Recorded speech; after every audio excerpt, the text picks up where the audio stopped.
పిల్లలకి ఏమి కావాలి అనేది ఎలా అయితే డిస్కస్ చేస్తామో రోజు కూర్చొని వాళ్ళకి మోటివేషన్ అనేది పేరెంట్సే ఇవ్వాలి. స్కూల్లో ఏం జరిగింది, కాలేజీలో ఏం జరిగింది, టీచర్ ఏం చెప్పారు, నీకు ఎంతవరకు అర్థమైంది, అర్థం కాదు నెక్స్ట్ ఏం చేయాలి, పేరెంట్స్ కూడా ఆలోచించాలి. వాళ్ళకి మనం ఎలా గైడ్ చేయాలి ఏంటి అనేది మొత్తం ఎక్స్ప్లెయిన్ అనేది తల్లిదండ్రులు టీచర్లు కూర్చొని పిల్లలకి ఎక్స్ప్లెనేషన్ చేస్తే వాళ్ళు ఆ ప్రెషర్ తగ్గించుకొని వాళ్ళ కష్టాలు ఏమున్నా వాళ్ళ ప్రాబ్లమ్స్ ఏమున్నా తల్లిదండ్రులకు కానీ టీచర్స్కి కానీ చెప్తారు.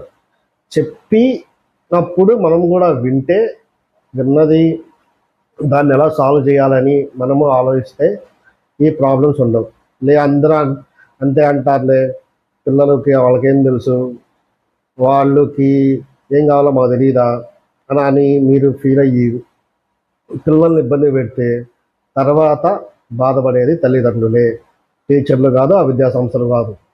దాని గురించి ఒకసారి ఆలోచించి పిల్లల్ని 10 డేస్కో లేదంటే 15 డేస్కో కూర్చోబెట్టి వాళ్ళ మెంటల్ స్టేటస్ ఏంటి, వాళ్ళ ఎడ్యుకేషన్ స్టేటస్ ఏంటి అన్నీ కనుక్కొని వాళ్ళు ఏమైనా చెప్తే విని వాళ్ళ ప్రాబ్లమ్స్ చెప్తే విని దానికి సొల్యూషన్ అనేది మనము కూడా ఐడెంటిఫై చేసి వాళ్ళకి దానికి చెప్తే వాళ్ళు హ్యాపీగా ఫీల్ అయ్యి నెక్స్ట్ ఏంటనేది వాళ్ళు ఆలోచించుకుంటారు.